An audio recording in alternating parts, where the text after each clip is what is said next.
Assalamualaikum warahmatullahi wabarakatuh. Dalam Sirah Nabawiyah, karya Syekh Syafiur Rahman Al-Mubarakfuri, diceritakan sebuah kisah mengagumkan, yaitu masuk Islamnya Sayyidina Hamzah radhiyallahu anhu, paman Rasulullah sallallahu alaihi wasallam. Sayyidina Hamzah radhiyallahu anhu memeluk Islam di saat situasi Makkah sedang memanas. Ketika Nabi Muhammad sallallahu alaihi wasallam dan para sahabat menderita akibat gangguan dan penindasan kaum musyrikin Quraisy, Allah Ta'ala mencurahkan seberkas cahaya dengan masuk Islamnya Hamzah bin Abdul Muttalib radhiyallahu anhu. Sebagai putra Abdul Muttalib, Hamzah demikian peduli terhadap nasib keponakan tercintanya, yaitu Nabi Muhammad sallallahu alaihi wasallam. Sejak kecil, Hamzah sudah mengenal dekat sifat Nabi Muhammad sallallahu alaihi wasallam. Kejujuran dan keluhuran budi keponakannya itu selalu membuatnya takjub dan bersimpati. Beliau sangat paham dengan Nabi Muhammad SAW sejak kecil, karena umurnya hanya terpaut 2 tahun. Maka sejak Nabi Muhammad SAW mulai menyeru pada Islam di usianya 40 tahun, dan mendapat kecaman dan ancaman dari musyrikin Quraisy, Hamzah bin Abdul Muttalib selalu membela dengan sepenuh hati. Berkatalah Hamzah kepada pemuka-pemuka Quraisy, "Dengarkan baik-baik apa yang akan aku katakan ini. Demi Tuhan, siapa yang mengganggu saudaraku, yaitu Abu Talib dan keponakanku Muhammad, akan aku buat mereka marah dan tak sanggup menghadapiku." Andai saja tidak dicegah Abu Talib, yaitu saudaranya sendiri, Hamzah yang sangat ditakuti Quraisy sudah menguluskan pedang, menyerang siapa saja yang menyakiti Nabi Muhammad SAW.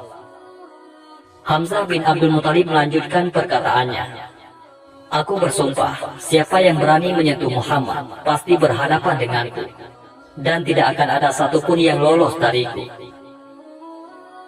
Saat kaum Quraisy mengancam siapa saja untuk memeluk Islam, Hamzah justru tampil melindunginya bersama saudara-saudaranya, yaitu Abu Talib dan Abbas bin Abdul Muttalib. Suku-suku lain di luar Makkah yang ingin memeluk Islam bahkan ia kawal, hingga rumah keponakan tercintanya, Nabi Muhammad SAW, tanpa ada yang berani mengganggunya. Padahal saat itu dirinya belum memeluk Islam. Namun saat beliau mendengar lantunan ayat suci Al-Quran yang dibacakan oleh Abu Huzaifah, beliau tertegun dan hatinya yang keras itu mencair. Bismillahirrahmanirrahim. Sabbihisma rabbikal a'la. Sucikanlah nama Rabbmu yang maha tinggi. Alladzi khalaqa fasawwa, yang menciptakan lalu menyempurnakan ciptaannya. Walladzi qaddara fahada, yang menentukan kadar masing-masing dan memberi petunjuk. Walladzi akhrajal mar'a, dan yang menumbuhkan rerumputan. Faj'alahu ghusa'an ahwa, lalu dijadikannya rumput-rumput kering kehitam-hitaman. Sanuqri'uka fala tansa, kami akan membacakan Al-Quran kepadamu Muhammad sehingga engkau tidak akan lupa. Illa masya Allah, innahu ya'lamul jahra wa ma yakhfa, kecuali jika Allah menghendaki, sungguh dia mengetahui yang terang dan yang tersembunyi.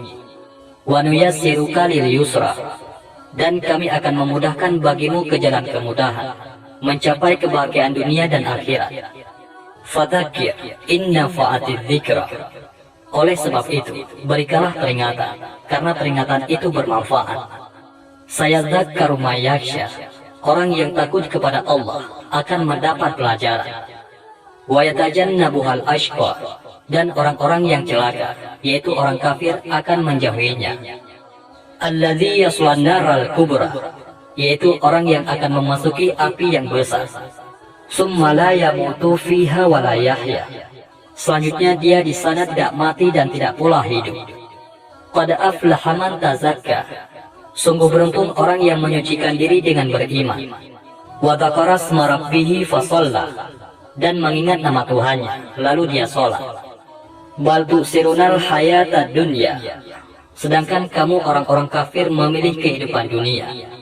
Wal akhiratu khairu wa abqa, padahal kehidupan akhirat itu lebih baik dan lebih kekal. Innaha balafis suhufil ula, sesungguhnya ini terdapat dalam kitab-kitab yang dahulu.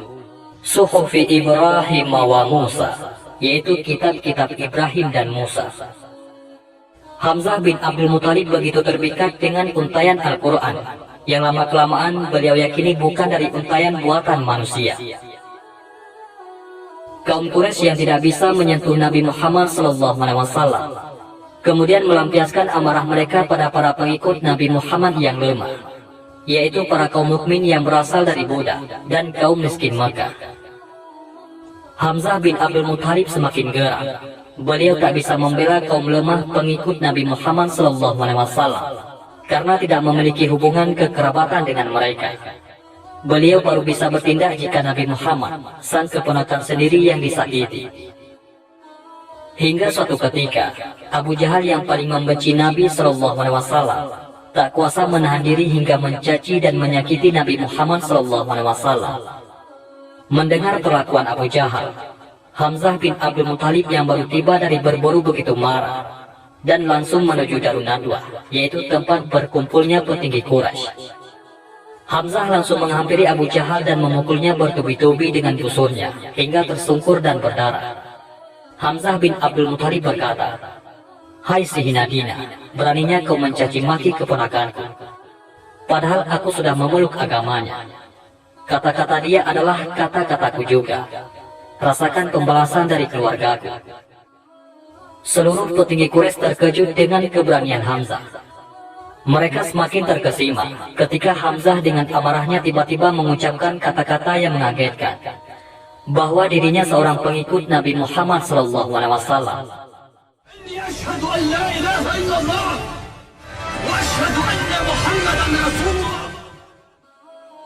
Inilah peristiwa Islamnya paman Nabi, seorang yang tak gentar menghadapi orang-orang yang merendahkan agama Allah dan Rasulnya, yang berjuluk singa Allah. Dialah Hamzah bin Abdul Muthalib.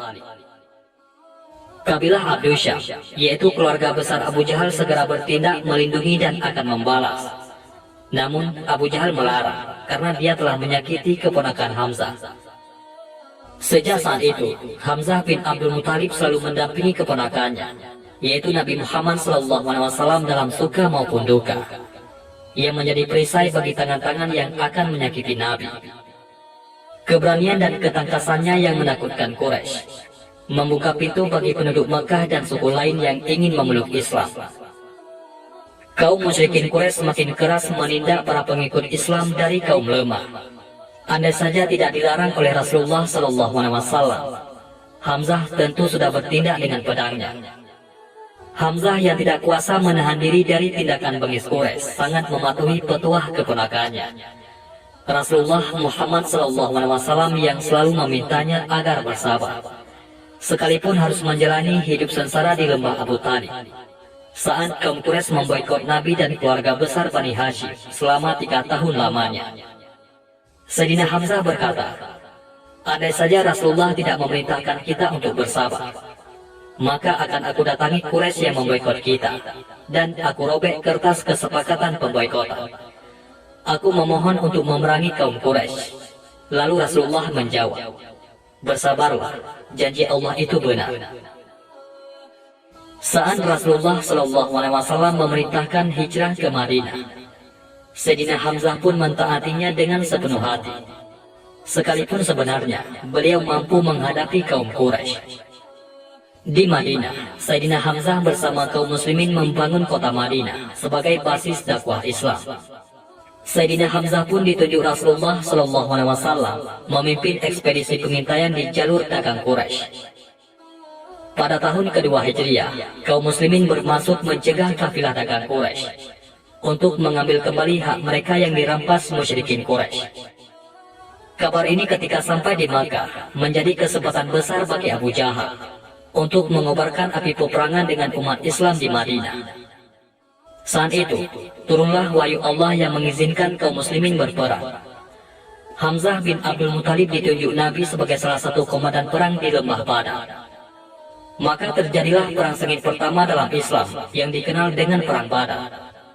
Sekitar 300 pasukan muslimin melawan hampir 1000 personil musyrikin Quraisy. Perang yang diawali dengan perang tanding ini kemudian meletus dengan sengit.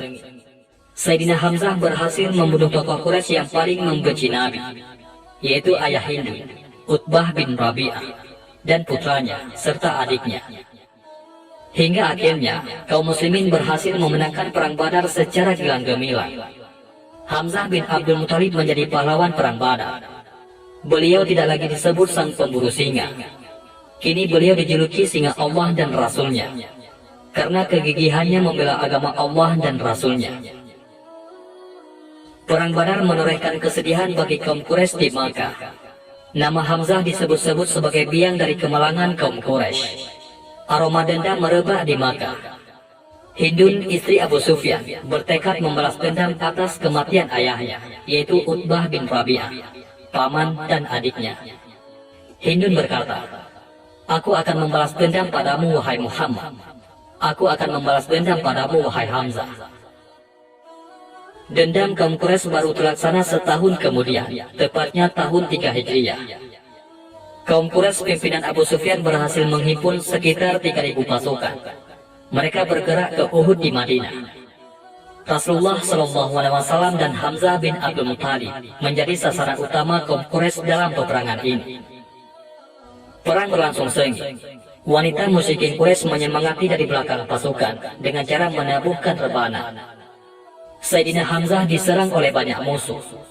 Tapi dengan gagahnya, beliau berhasil menumpas satu persatu musuh-musuh Islam. Tidak ada yang bisa mengalahkannya. Sejarah mencatat, tidak kurang dari 30 musyrikin Quraisy mati di tangannya. Kemenangan sudah di ambang pintu. Andai saja para pemanah muslimin yang ditempatkan di Bukit Uhud tidak meninggalkan tempat, lantaran tergiur harta rampasan, tentu kaum muslimin memenangi perang ini. Dalam kondisi inilah, tanpa disadari Hamzah, ada seorang bernama Wahsy yang diam-diam telah mengincarnya dari kejauhan. Sayyidina Hamzah menjadi bidikan tombak Wahsy. Hingga saat sang singa Allah itu lengah, tombak Wahsy melesat dan menancap di perut Hamzah bin Abdul Muthalib. Paman tercinta Nabi ini berusaha sekuat tenaga bangkit untuk menyerang Wahsy. Tapi tombak Wahsy begitu dalam melukainya, sehingga hanya beberapa langkah saja Hamzah kemudian tumbang menghembuskan nafas terakhirnya. Kaum muslimin berdesak hingga berlindung di atas Bukit Uhud. Rasulullah SAW sendiri terus diburu hingga terluka parah. Sekitar 70 orang kaum muslimin gugur sebagai syahid. Jasad Sayyidina Hamzah yang terbaring di antara jenazah kaum muslimin lainnya dihampiri Hindun. Dengan dendam menyala, dikoyaknya tubuh Hamzah untuk kemudian dikunyah jantungnya, namun dimuntahkan kembali. Usai peperangan, Rasulullah SAW dan para sahabatnya bersama-sama memeriksa jasad dan tubuh para syuhada yang gugur. Langkah Rasulullah SAW terhenti di depan jasad paman tercintanya, yaitu Hamzah bin Abdul Muthalib. Air mata Rasulullah menetes di kedua belah pipinya. Tidak sedikit pun terlintas di benak beliau bahwa moral bangsa Arab telah merosot sedemikian rupa, hingga dengan teganya berbuat keji dan kejam terhadap jasad paman beliau SAW. Rasulullah SAW bersabda, penghulu para syuhada pada hari kiamat adalah Hamzah bin Abdul Muthalib. Ketika Sayyidina Hamzah wafat, turunlah ayat Al-Quran di mana Allah Azza wa Jalla berfirman, janganlah kamu mengira bahwa orang-orang yang terbunuh di jalan Allah Azza wa Jalla mati, bahkan mereka hidup. Di sisi Allah mereka diberi rezeki. Quran Surah Ali Imran ayat 169. Ibnu Abbas radhiyallahu anhu berkata, ayat ini turun berkenaan dengan wafatnya Hamzah radhiyallahu anhu dan para sahabat. Demikian kisah masuk Islamnya Sayyidina Hamzah yang sangat mengagumkan. Semoga kita bisa memetik hikmah dan iktibar dari keteguhan beliau membela Islam dan Rasulullah SAW. Wallahu a'lam bishawab. Mudah-mudahan ini semua bermanfaat. Assalamualaikum warahmatullahi wabarakatuh.